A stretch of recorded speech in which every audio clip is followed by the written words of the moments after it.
Class 7th। आज मैं आपको आपकी हिंदी के द्वितीय पाठ्य पुस्तक से पाठ 7 उपसर्ग समझाने जा रही हूँ।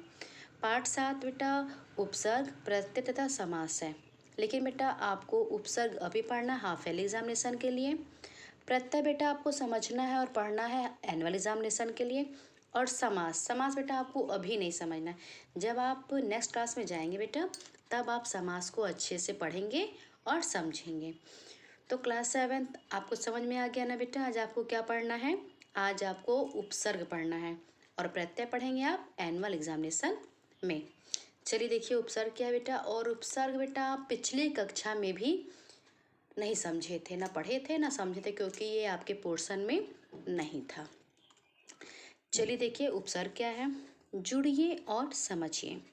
सज्जन व्यक्ति सदाचार और सत्कर्म पर बल देते हैं तथा वीर पुरुष पराक्रम पर। इसके विपरीत दुर्जन व्यक्ति निर्दोष और निर्बल लोगों पर अत्याचार करते हैं। बच्चों, इस संवाद में रंगीन छपे शब्द दो दो शब्दांशों के मेल से बने, जैसे सत प्लस जन सज्जन, सदाचार सदा प्लस आचार सदाचार, दुर्जन दुर प्लस जन दुर्जन आदि। तो इस तरह से देखा बेटा आपने, यहाँ पर जो है ये शब्द जो है ये दो शब्दांशों के मेल से बने हैं। निर्बल, अत्याचार, निर्दोष, दुर्जन, सदाचार, सत्कर्म, पराक्रम, सज्जन। ये बेटा दो दो शब्दांशों से मिलकर बने हैं। उपसर्ग शब्द उप प्लस सर्ग शब्दों के मेल से बना है। उपसर्ग जो है बेटा यह उप और सर्ग दो शब्दों के मेल से बना है, जिसमें उप का अर्थ होता है बेटा पहले और सर्ग का अर्थ होता है ग्रंथ का अध्याय जोड़ना। इस प्रकार बेटा सर्ग जो है मूल शब्द के पूर्व उप शब्दांश लगने से उसका अर्थ हुआ पहले जोड़ना शब्द से। ये शब्दांश उपसर्ग कहलाते हैं। उपसर्ग में बेटा क्या होता है कि जो मूल शब्द होते हैं, मूल शब्द से पहले कुछ शब्द जुड़ते हैं। मूल शब्द के पहले कुछ शब्द जुड़ते हैं और जुड़कर क्या करते हैं, अर्थ में परिवर्तन ला देते हैं। उन्हें उपसर्ग कहते हैं। जैसा कि उपसर्ग बेटा दो शब्दों के मेल से बना है। जैसा कि बेटा उपसर्ग जो है दो शब्दों के मेल से बना है, उप प्लस सर्ग। उप का मतलब होता है बेटा पहले और सर्ग का मतलब होता है कि ग्रंथ का अध्याय जोड़ना। मतलब कि मूल शब्द के पहले जो है शब्दांश लगना और उसका अर्थ ये हो गया कि पहले जोड़ना, तो वे शब्दांश उपसर्ग कहलाते हैं। आप यूँ बेटा आसान सी भाषा में समझ लीजिए कि कुछ शब्दांश ऐसे होते हैं जो मूल शब्द से पहले लगते हैं और पहले लग के क्या करते हैं, जो वह शब्द है उस शब्द के अर्थ में परिवर्तन लाते हैं। जैसे यहाँ पर है सज्जन, सत प्लस जन। अब जन क्या हो गया, जन बेटा हो गया मूल शब्द और सत क्या हो गया, ये शब्दांश हो गया। तो सत प्लस जन से बन गया सज्जन। इसी तरह से बेटा है सदाचार, सदा मतलब हमेशा, आचार तो सदा आचार। तो सदा क्या है, ये शब्दांश और आचार क्या है, मूल शब्द। मूल शब्द में जुड़ गया सदा और बन गया सदाचार। तो इस तरह से बेटा जो शब्दांश मूल शब्द से पहले जुड़कर उस शब्द के अर्थ में परिवर्तन ला देते हैं वे उपसर्ग कहलाते हैं। जन का मतलब होता है बेटा लोग और लग गया सत, तो जन माने लोग हुआ और सत लग जाने से हो गया सज्जन मतलब बहुत अच्छा व्यक्ति। तो इस तरह से बेटा तो जो शब्दांश बेटा मूल शब्द से पहले जुड़कर उस शब्द के अर्थ में परिवर्तन ला देते हैं वे उपसर्ग कहलाते हैं। मतलब कि उपसर्ग में बेटा क्या होता है, जो शब्दांश होता है वो आगे जुड़ता है, मूल शब्द के पहले जुड़ता है, मूल शब्द के आगे जुड़ता है और जुड़ करके उस शब्द के अर्थ में परिवर्तन ला देता है। अब आइए बेटा पेज नंबर 73 पर। उपसर्ग के भेद। उपसर्ग के बेटा हिंदी भाषा में उपसर्ग के 4 भेद होते हैं।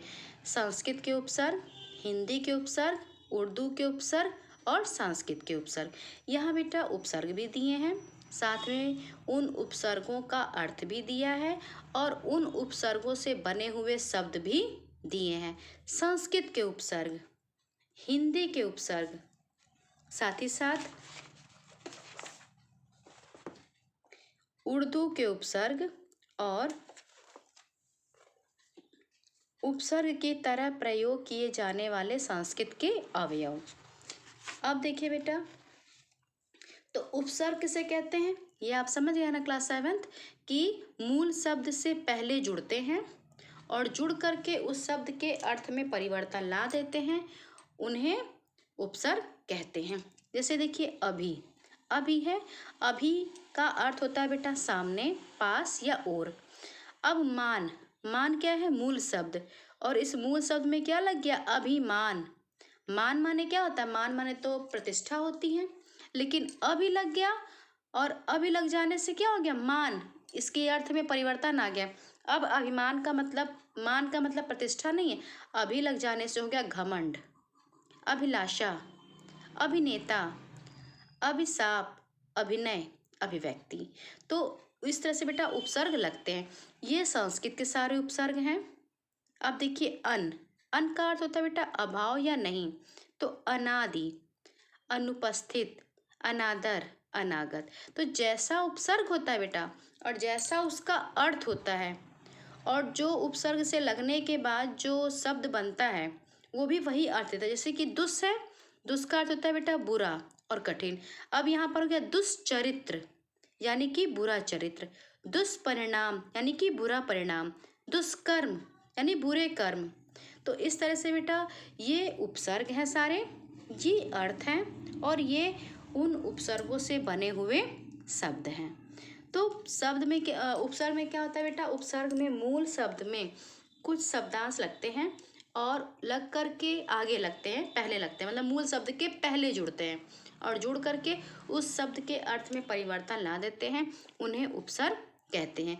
ये बेटा आपको क्लास 7 पढ़ना पड़ेगा, ये सारे उपसर्ग पढ़ने पड़ेंगे आपको, इनके अर्थ पढ़ने पड़ेंगे, साथ ही साथ ये शब्द आपको एग्ज़ाम में ये उपसर्ग दे दिया जाएगा और कहा जाएगा इन उपसर्गों से 4 शब्द बनाइए। तो आप कैसे बनाएंगे, जब तक आप पढ़ेंगे नहीं तो बनाएंगे कैसे।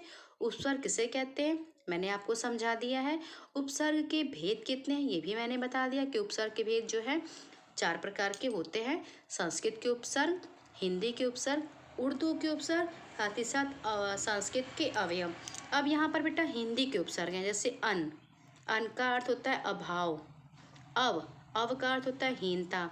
अब अव से क्या बना अवगुण, अवगुण, अवघट, अवढर, अवनति, अवगुण, अवगुण, अवगुण, अवतार।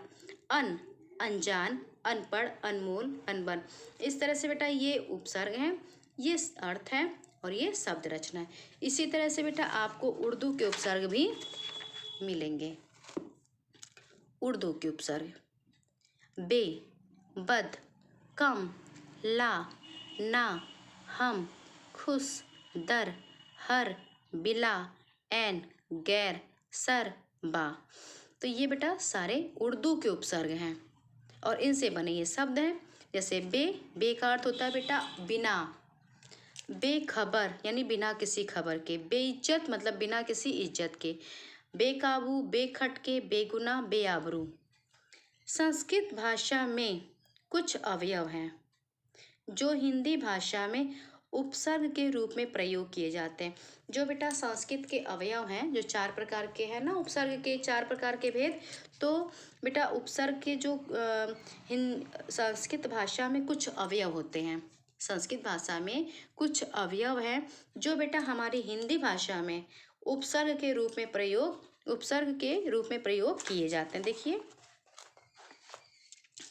अधः, अधा का मतलब होता है नीचे, अधा का अर्थ होता है नीचे, अधः पतन, अधोगति, अधोमुख, अधोमार्ग। तो ये सारे क्या, ये सारे बेटा संस्कृत के अवयव हैं जो हमारी हिंदी भाषा में उपसर्ग के रूप में प्रयोग किए जाते हैं। उपसर्गों का प्रयोग स्वतंत्र रूप से नहीं होता है। ऐसा नहीं है कि कोई उपसर्ग बेटा हम जाए जहाँ चाहे वहाँ उसका प्रयोग कर लें, जहाँ वह उचित होगा, जिस शब्द के आगे लगना उसका वह उचित होगा वहाँ पर उसका प्रयोग होगा। जैसे कि अब स है तो ये स उपसर्ग है।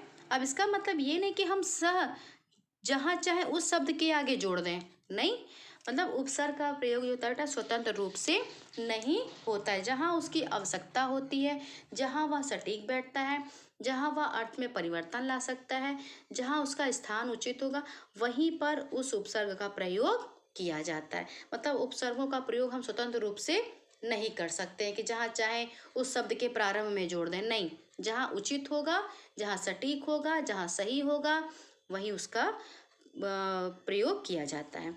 उपसर्ग शब्दांश होते हैं, ये मूल शब्द के आगे जुड़कर ही नए शब्द बनाते हैं। उपसर्ग बेटा नए नए शब्द बनाता है। जैसे सत है, सत है, एक ये सत लगकर देखिए कितने सारे शब्द बनते हैं, सत्कर्म, सतपथ, सज्जन, सत्पुरुष, सद्भाव, सदाचार आदि। तो इस तरह से क्लास 7 आपको बेटा आज उपसर्ग पढ़ना है, उपसर्ग पढ़ना है और समझना है। साथ ही साथ बेटा अगर आपका हिंदी 1 का लिखित कार्य अपूर्ण है तो क्लास 7 बेटा आप अति शीघ्र पूर्ण कर लीजिए, क्योंकि अब आपको महाभारत जो आपकी पूरक पाठ्य पुस्तक है वह आपको पढ़ना है। आज आपको अपनी हिंदी की सेकंड कॉपी में बेटा उपसर्ग का कॉपी वर्क भी करना है। साथ ही साथ क्लास 7 ये उपसर्ग भी बेटा आपको बहुत अच्छे से पढ़ना है और समझना है। जितने भी बेटा शब्द बने हैं उपसर्ग लग के, चाहे वह संस्कृत के उपसर्ग हों, चाहे वह हिंदी के उपसर्ग हों, उर्दू के उपसर्ग हों या संस्कृत के अवयव हों, एक बार बेटा आप सारे शब्दों को पढ़ लीजिएगा। तो आज आपको कॉपी वर्क भी करना है बेटा और ये पाठ 7 भी आपको समझना है।